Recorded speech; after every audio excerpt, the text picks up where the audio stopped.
کیا وزن کو کم کرنے کے لیے کھانے کی مقدار اہم نہیں ہے؟ موٹاپے سے بچنے کے لیے سب سے اہم کیا ہے؟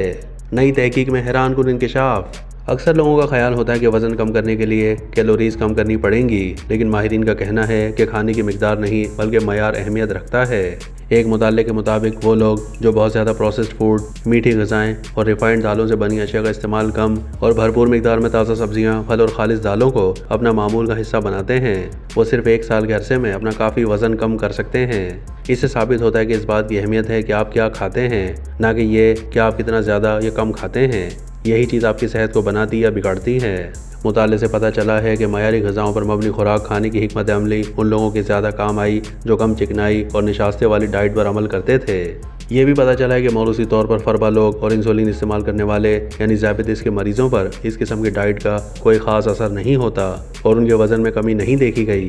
تحقیق نے اس بات کو تقویت دی ہے کہ وہ لوگ جو معیاری ڈائٹ پر عمل کرتے ہیں ان کا وزن صحت بخش ہوتا ہے اور ان پر بوجھ بھی نہیں ہوتا۔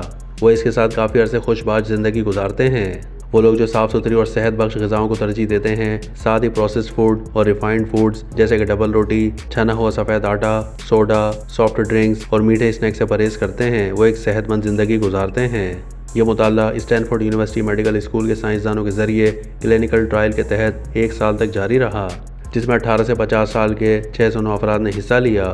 ان میں سے کوئی بھی ذیابیطس کا مریض نہیں تھا۔ ان کا باڈی ماس انڈیکس یعنی BMI 28 سے 40 کے درمیان تھا۔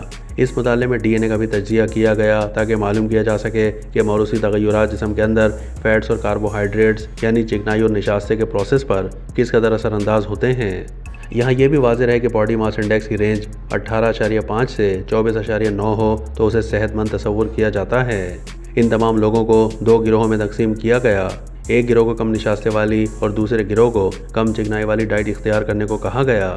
دونوں گروہوں سے تقاضا کیا گیا کہ وہ صرف صحت بخش غذاؤں پر دھیان دیں اور کیلوریز کی فکر نہ کریں۔ کم چکنائی والے گروہ یعنی لو فیٹ گروپ کی وہ غذائیں کھانے کی حوصلہ شکنی کی گئی جس پر لو فیٹ لکھا تھا۔ بغیر کیلوریز والی غذائیں اس گروہ کا ہدف تھیں جنہیں یہ کہا گیا کہ وہ جتنا چاہیں صحت بخش غذائیں کھا سکتے ہیں۔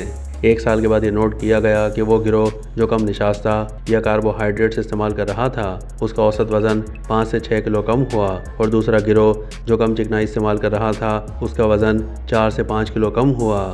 سب سے اہم بات یہ تھی کہ دونوں گروہوں میں موجود لوگوں کی کمر کا سائز بھی کم ہوا۔ انہوں نے بلڈ پریشر، باڈی فیٹ اور بلڈ شوگر لیول کو بھی برقرار رکھا تھا۔ اس مطالعے سے یہ بھی ثابت ہوا کہ وہ شرکاء جو موروثی طور پر فربا تھے ان پر کسی قسم کی ڈائٹ کا کوئی اثر نہیں ہوا۔